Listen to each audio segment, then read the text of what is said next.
Hello, my dear student. We will cover one another lecture of grammar, which is the last part of active passive. आज हम लोग grammar का एक और lecture cover करेंगे, 9th part, जो कि आपका लास्ट होगा एक्टिव पैसिव का। इसमें हम लोग देखेंगे कि जो इम्परेटिव सेंटेंसेस होते हैं उनका हम लेट लगाकर पैसिव कैसे बनाते हैं, और सम स्पेशल रूल जिसमें आपको बाई के प्लेस पर कभी इन लगाना होगा, कभी विद लगाना होगा, कभी एट लगाना होगा। तो चलिए सेशन की शुरुआत करते हैं। डेफिनेटली ये एक इंटरेस्टिंग सेशन होने वाला है और ऐसे ऐसे रूल हैं जो आज तक आपने शायद ना सुना हो।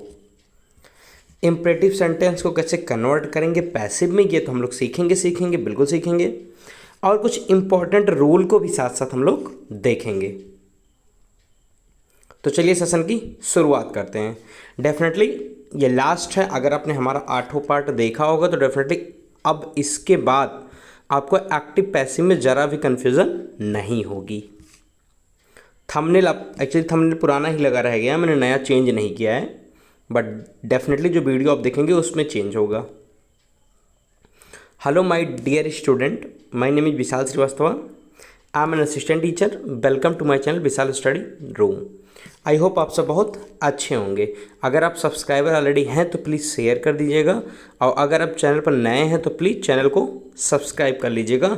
डेफिनेटली ये एक अमेजिंग सेशन होने वाला है आपके लिए, और डेफिनेटली इसको देखने के बाद डेफिनेटली अभी आप शॉक होंगे कि हाँ ऐसे भी रूल होते हैं जो कि हमें जानना बहुत ज़रूरी है।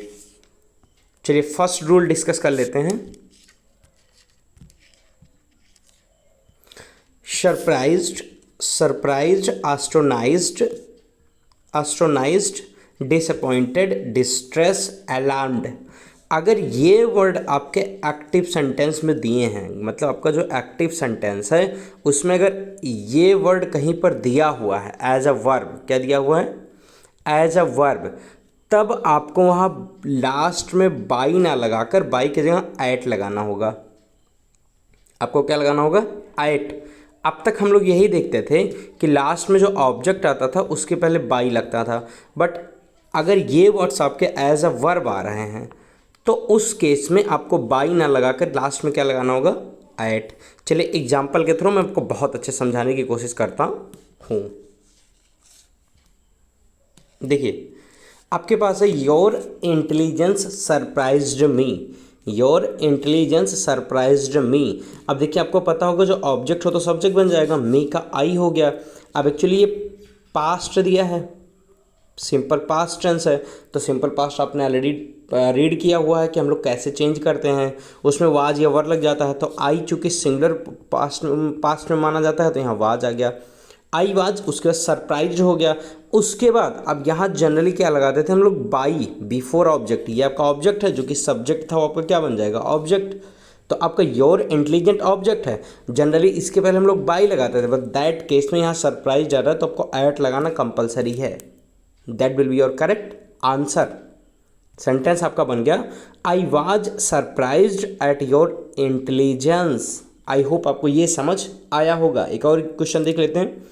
His success astonished us, his success astonished us। अब यहाँ अस का बी होता है, अगर आपको पता हो तो यहाँ पर अस है तो आपका बी हो जाएगा, और बी चूँकि पास्ट, ये सेंटेंस पास्ट में है तो बी के साथ आपका वर लगेगा, चूँकि ये प्लूरल फॉर्म में होता है।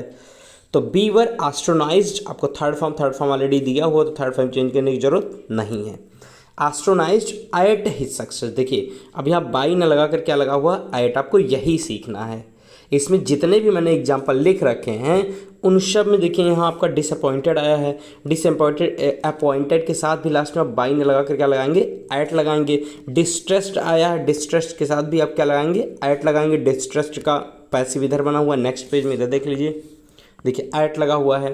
देखिए डिस्प्लेस्ड भी है, डिस्प्लेस्ड भी आता है तो भी आपको क्या लगाना पड़ेगा? एट लगाना है। अलार्म्ड आएगा तो अलार्म्ड के लिए भी आपको क्या लगाना पड़ेगा? At before object. मतलब लास्ट में जहाँ हम बाई लगाते थे हम वहाँ बाई ना लगाकर क्या लगाएंगे? एट लगाएंगे। आई होप पहला रूल आपका क्लियर होगा। सेंटेंस आप अच्छे से देख लीजिएगा और समझ लीजिएगा, और हम लोग चलते हैं एक दूसरे रूल की तरफ। आई होप आपका ये क्लियर होगा। शायद ऐसा रूल आपने कभी पहले पढ़ा होगा। सेकंड आपका रूल है कि अगर आपके सेंटेंस में नोन आ जाए, ऑब्लाइज्ड आ जाए, नोन आ जाए, क्या जाए, नोन या ऑब्लाइज्ड क्या जाए। अब ये वर्ब है, ये थर्ड फॉर्म दिया है आपको, फर्स्ट फॉर्म सेकंड फॉर्म भी आ सकती है, उसके लिए कोई प्रॉब्लम नहीं है। आपको उसी तरीके से टेंस में चेंज करना है, बस आपका चेंज यहाँ पर ये हो जाएगा, बाई के प्लेस पर टू लग जाएगा। बाई के प्लेस पर आपको क्या लगाना पड़ेगा, to. Let's example, everybody knows Gandhi ji, everybody knows Gandhi ji. अब ये आपको पता होगा तो ये प्रेजेंट इंडेफिनिट बना है या सिंपल प्रेजेंट में बना है। सिंपल प्रेजेंट का पैसिव जो रूल होता है वो सब्जेक्ट होता है, फिर इज एम आर होता है। तो यहाँ गांधी जी ऑब्जेक्ट है और ये ऑब्जेक्ट क्या आपका क्या बन जाएगा, सब्जेक्ट बन जाएगा। तो यहाँ पर ये आपका सब्जेक्ट के प्लेस पर आ गया है। अब चूंकि सब्जेक्ट सिंगुलर है इसलिए इज लग जाएगा। उसका थर्ड फॉर्म आएगा Gandhi ji known, Gandhi ji is known. अब देखिए बाई न लगकर यहाँ टू लगा हुआ है, यही आपको सीखना है। बाई न लगाकर आपको क्या लगाएंगे, to. To everybody, everybody already यहाँ आया है तो ये सब्जेक्ट आपका ऑब्जेक्ट के प्लेस पर चला जाएगा। आई होप ये आपका क्लियर होगा। He will oblige me, he will oblige me, ये फ्यूचर में लिखा है तो आपको पता होगा विल भी सैल भी लग जाता है, तो मी का अब सब्जेक्टिव केस आई होता है। आई आ गया, आपको पता होगा आई और वी के साथ सैल लगता है, तो आई सैल लग गया, फिर बी आपका अकॉर्डिंग टू रूल आएगा। देन थर्ड फॉर्म आएगा ऑब्लाइज्ड, क्या आएगा, आई सैल बी ऑब्लाइज्ड। देन आपका टू लगेगा और ही का हिम हो जाएगा। मतलब आपका समझाने का पर्पज यही है कि आप बाई न लगाकर हिम लगाएंगे अगर आपको सेंटेंस में कहीं नो मिल जाए या ऑब्लाइज मिल जाए। आई होप ये आपका क्लियर होगा। चलिए रूल नंबर थर्ड की बात कर लेते हैं। बहुत इंपॉर्टेंट रूल है तो प्लीज़ इसको स्क्रीनशॉट लेते चलिएगा या नोट्स में लिखते चलिएगा। अगर आपका सेंटेंस में प्लेस्ड आ जाए, सेटिस्फाइड आ जाए, डिसगस्टेड आ जाए, चार्म्ड आ जाए, थ्रोन्ड आ जाए, लाइंड आ जाए, अगर इतने वर्ब आपके सेंटेंस में आते हैं तो आपको बाई के प्लेस पर क्या लिखना पड़ता है, विद। बाई के प्लेस पर क्या लिखना पड़ता है, बी, विद। आपको बाई नहीं लगाना होता, बाई आपका रॉन्ग होगा, आपका with is your right answer. चलिए मैं आपको एग्जाम्पल के थ्रू समझाऊंगा, वहाँ आपको क्लियरली समझ आ जाएगा। देखिए, my behaviour pledged him, my behaviour pledged him, आपको पता होगा कि हिम का सब्जेक्टिव फॉर्म ही हो जाएगा। अब ये पास्ट में दिया है तो पास्ट का रूल जो होगा वो आपको पता होगा। ही सिंगुलर होता वाज लग गया, देन प्लेज्ड थर्ड फॉर्म है। अब यहीं आपको देखना है, यहाँ बाई ना लगाकर विद लगाएंगे। अब क्या लगाएंगे, विद लगाएंगे, क्योंकि यही आपका करेक्ट होगा। तो विद माई बिहेवियर। एक और क्वेश्चन देख लीजिए, your work satisfies the officer, ये प्रेजेंट इंडेफिनिट है। Your work satisfies the officers. अब द ऑफिसर्स आपका ऑब्जेक्ट है, ये आपका किसके प्लेस पर आ जाएगा, सब्जेक्ट के प्लेस पर। सब्जेक्ट के प्लेस पर आएगा तो ये चूंकि प्लूरल है इसलिए आपका आर लग जाएगा। देन सेटिस्फाइड थर्ड फॉर्म, और फिर यहाँ बाई न लगकर विद लगेगा, with your work, with your work. आपको बाई नहीं लगाना, यही आपको सीखना है। बाकी ऑलरेडी मैं पूरे टेंस का जो भी है क्लियर कर चुका हूँ। अगर आपने आठों पार्ट नहीं देखा तो प्लीज़ उसको देख लीजिएगा, आपको पूरे तरीके से समझ आ जाएगा कि यहाँ कौन सा रूल लग रहा है, क्योंकि टेंस आपको पता होना बहुत ज़रूरी है। हर फेलियर डिस्कस्टेड हर पेरेंट, हर फेलियर डिस्कस्टेड हर पेरेंट्स। अब हर पेरेंट्स प्लूरल है, यहाँ वर लग गया, डिस्कस्टेड लग गया, विद हर फेलियर, यहाँ विद आ गया, बाई नहीं आएगा, ये आपको समझाना था। तो आई होप ये भी रूल आपका क्लियर होगा। मैंने हर एक वर्ड का एक सेंटेंस लिख दिया। यहाँ चार्म्ड का आ गया, यहाँ थ्रोन्ड का आ गया है, यहाँ आपका लाइंड का आ गया है। तो आई होप ये आपका समझ आया होगा। आप ये जानिएगा, इतने वर्ड अगर आते हैं तब आपको बाई के प्लेस पर विद लिखना होता है। बाई के प्लेस पर क्या लिखना होता है, विद, जो कि आपका करेक्ट होगा। चलिए आगे डिस्कस कर लेते हैं। रूल नंबर 4, ये भी बहुत इंपॉर्टेंट है। अगर कहीं कंटेंड आ गया या इंटरेस्टेड आ गया, कंटेंड आ गया या इंटरेस्टेड आ गया, तो भी आपको बाई ना लगाकर उसके प्लेस पर इन लगाना होता है। क्या लगाना होता है, in before object. Before object generally हम बाई लगाते हैं, लेकिन यहाँ बाई ना लगाकर अब क्या लगाएंगे, इन, जो कि आपका करेक्ट होगा कंटेंड और इंटरेस्टेड के साथ में। जैसे this box contains many beautiful things, this box contains many beautiful things. अब देखिएगा बहुत ध्यान से, आपका मेनी ब्यूटीफुल थिंग्स क्या है, ऑब्जेक्ट है, ये सब्जेक्ट बन जाएगा। अब चूंकि ये आपका दिया है प्रेजेंट इंडेफिनिट, और प्रेजेंट इंडेफिनिट का रूल आपको पता होगा, तो इज एम आर लगता है, तो ये प्लूरल है इसलिए आर लग गया। उसके बाद थर्ड फॉर्म आपका लगेगा ही लगेगा, कंटेंट का थर्ड फॉर्म कंटेंट हो जाएगा। देन आपका बाई दिस बॉक्स नहीं होगा, इन दिस बॉक्स होगा। क्या होगा, in this box. Before object आपको इन लगाना कंपलसरी है। तो आई होप आपको समझ में आया होगा कि यहाँ आपको बाई ना लगा कर क्या लगाना होगा, इन। एक और एग्जांपल देख लीजिए, this case interest the lawyer, this case interest the lawyer. अब ये भी प्रेजेंट इंडेफिनिट लिखा है तो द लायर्स आपका यहाँ आ जाएगा, द लायर्स प्लूरल इसलिए आर लग जाएगा, इंटरेस्टेड हो जाएगा और फिर बाई के प्लेस पर इन लग जाएगा। बाई दिस केस ना होकर इन दिस केस होगा, जो कि आपका एब्सोल्युटली करेक्ट होगा। तो आई होप ये दोनों एग्जांपल आपको समझ आए होंगे। अगर सेंटेंस में आपके कंटेन या इंटरेस्ट दिया हुआ है एज अ वर्ब, तो आपको वहाँ पर बाई ना लगाकर इन लगाएंगे when you will convert that into passive form.